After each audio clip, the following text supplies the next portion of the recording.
Hi friends. இன்னைக்கு ஒரு குட்டி கதை பார்க்கலாமா? எஸ். ஒரு ஊர்ல ஒருத்தர் இருந்தாராம். அவரு அழகான ஒரு பேர்ட வளர்த்தாராம். அந்த பேர்டுக்கு அவர் எப்பயுமே சன்ஃப்ளவர் சீட்ஸை ஃபுட்டா குடுப்பாராமா.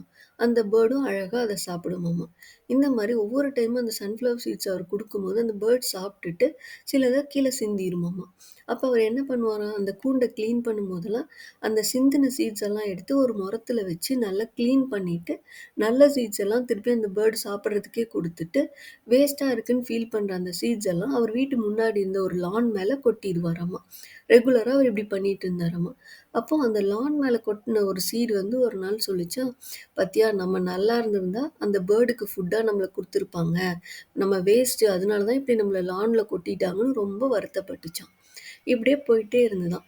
கொஞ்ச நாள் கழிச்சு பார்த்தா, அந்த லான் மேல விழுந்த அந்த சீட்ஸ்லேருந்து அழகா ஒரு சன்ஃப்ளவர் சீட் சின்னதா மொளச்சுதாம். அப்படியே போக போக கொஞ்ச நாள்ல அந்த சின்ன செடி நல்ல பெரிய செடியா மாறி, அழகா சூப்பரா ஒரு சன்ஃப்ளவர் பூ பூத்துச்சாமாம். அத பார்த்த அந்த முதலாளி, "ஐயோ! இவ்ளோ அழகா ஒரு பூ பூத்திருக்கே!" அப்படின்னு சொல்லிட்டு, அந்த பூவ எடுத்துட்டு போய் அவர் வீட்ல இருக்கிற பூஜை அறையில சாமிக்கு வச்சாராமாம். அப்பதான் அந்த சீட் நெனச்சுதாம். ஸோ அவர் நம்மள கீழ கொட்டுனப்ப நம்ம வேஸ்ட்டுன்னு நெனச்சோம். ஆனா இன்னைக்கு நம்ம சாமி பாதத்துல இருக்கிற அளவுக்கு ஒரு நல்ல சான்ஸ் நமக்கு குடுத்துருக்காரு கடவுள். ஸோ யாருமே வேஸ்ட் இல்ல அப்படின்னு நெனச்சுதாம்மா.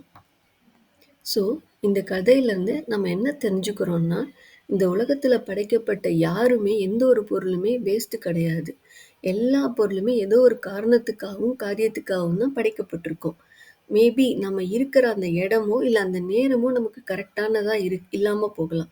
ஆனா கண்டிப்பா நமக்கான நேரமும் வரும். நமக்கான இடம் வரும்போது கண்டிப்பா நம்ம அந்த இடத்துல சூப்பரா ஷைன் பண்ணுவோம். இந்த சன்ஃப்ளவர் சீட் மாரி. அதனால எந்த ஒரு சூழ்நிலையிலும் நம்ம நம்மளோட கான்ஃபிடன்ஸ விட்டுறவே கூடாது. நம்மளோட முயற்சியும் விட்டுறவே கூடாது. எல்லா டைம்லயும் எல்லா இடத்துலயும் நம்ம முயற்சிய பண்ணிக்கிட்டே இருந்தோம்னா, நமக்குரிய டைம் வரும்போது நமக்கான இடத்துல கண்டிப்பா நம்ம பெஸ்ட்டா வரலாம். இந்த சன்ஃப்ளவர் சீட் மாரி. Okay friends. Take care. பாய்.